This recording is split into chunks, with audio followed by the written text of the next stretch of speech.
So I heard rumblings this weekend about Alain Prost, the 4-time Formula 1 world champion, all-round legend of motorsport, and how he has left social media due to online abuse. Now, I didn't read too much into that until I saw this article here on the F1Chronicle.com, which goes in more detail about what has happened, and it is the latest episode in abuse that is going online in the F1 community, which is just horrible. It really, really is horrible when someone is driven to the point where they leave social media. You know, I hope Alain Prost is all right, and I hope that maybe one day he'll come back to social media if he wants to, but as someone who doesn't really have that much of a social media presence outside of making these videos and stuff, I totally would understand if he wants to stay gone, because personally for me, since I left pretty much all of them, I felt a lot better personally. I really, really have done. You know, the things people say online is just plain horrible. It brings out the best in people at times, without a doubt, but it definitely brings out the absolute dregs of society who just want to abuse people online, which, yeah, they'd never say that kind of thing to his face. They wouldn't do. So they shouldn't go saying it's people's backs behind a keyboard and the protection of social media. But let's have a look what's been said here, guys, what's happened, because, yeah, pretty sad story, but it is far from the only time this has happened, really. Full article on the F1Chronicle.com, as always. FIA President Mohammed Ben Sulayem has slammed online bullies who are pushing quadruple world champion Alain Prost off social media altogether. Recently, expressed dismay at the way his infamous rivalry with Ayrton Senna was depicted in the new Netflix series Senna. Prost told Canal Plus that Netflix portrays him as the bad guy who is arrogant, describing several scenes and episodes that are completely made up. The result, he says, are swaves of hate messages on social media. Some of the reactions are so strong that I am seriously considering closing my Instagram account, said the 70-year-old. Under Ben Sulayem's presidency, the FIA is engaged in determined campaigns to stamp out this sort of online bullying. The F-Boss said on his own Instagram account, his Prost's experience highlights the harsh reality faced by sportsmen and women at all levels, daily abuse, harassment, and even threats. Ben Sulayem added that his anti-abuse campaign is developing the educational, technological, and regulatory solutions needed to protect competitors, officials, and fans to ensure that the sport remains a place of strong but fair, inclusive competition. So my apologies for earlier on in the video. I said that he'd left, he's considering leaving, so he's not left yet, he's thinking about leaving. The reports I saw said that he had actually left, so yeah, it's horrible. I don't know what abuse he would have suffered on there, but this is actually not the first time that Prost has been depicted as, you know, the bad guy, as he puts it. Let me just find it here. So, for people who are old enough or have seen this, the Senna movie, one of my favourite films. I absolutely love it. I love Ayrton Senna.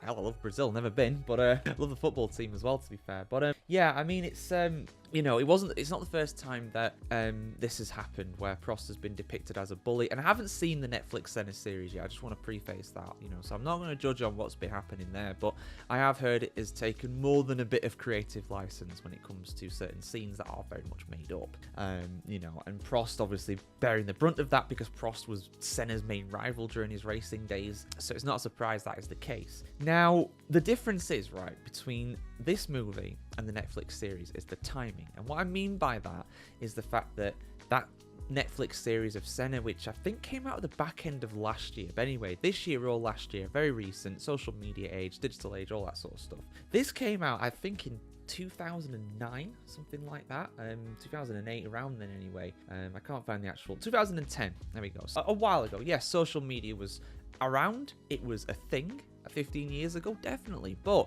the F1 community in particular was a lot more wholesome place. I remember the days when F1 Twitter was great, you know, honestly, it was amazing. That's why I joined Twitter, but the F1 community is also the reason why I left Twitter as well, because yeah, it's horrible. It really is bad. So I can only imagine what he's been, you know, suffering online on Instagram, but this stuff needs to stop. Like, people need to separate the show from reality.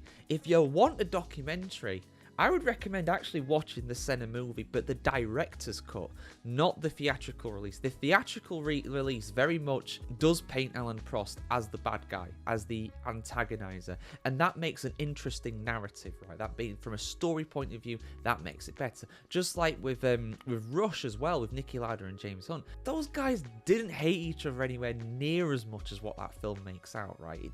It doesn't, and it does a very good job, don't get me wrong, but it does play onto those Hollywood tropes because that's what people want to see when they see a film, a dramatized film. If you want to watch a documentary, you know, go watch the old races for the actual, you know, straight from the source information. Go do that. I implore you to do that. I used to do that back in the day. I don't do it anymore because I've already done it and it's harder to access these things, unfortunately. But yeah, for me, it's absolutely unacceptable. I hope this stops. I really hope it does. But honestly, with the way people are on the internet, it wouldn't surprise me if he keeps going and he just leaves. And you know what? Man's 70 years old. He's been retired for 30 odd years now. If he just wants to chill out, let all them bullies and trolls and online abusers do their thing, right? And just leave. I would not blame him at all. So, Alain, I hope you're alright. I know you're not going to be watching this, obviously, but I hope he's alright. You know, because at the end of the day, it doesn't matter how old you are, how experienced you are, how rich you are. If you're getting abused like that by people, it gets to you because we're all human at the end of the day, and I wish people have realised that. Yeah, if you guys have actually seen this or, you know, are on Instagram and have seen more of this, do let me know. Let me know about the Senna TV series as well. Is it worth watching? Is it a good watch, would you say, for someone who's a proper fan of Formula 1, a proper Senna fan like myself? I want to hear what you have to say, and I might go watch it then. But yeah, like, share, comment, subscribe if you enjoyed this video, guys, and hope to bring you some more positive news from the world of Formula 1 very soon. It's race week, it's Raw Geek this week, so yeah, we'll hopefully bring you some more good news on the build up to the Australian Grand Prix. If you want to support us some more, head over to Patreon, head over to Substack, biggest F1 newsletter in the world on Substack. And yeah, have a great week, guys. See you very soon.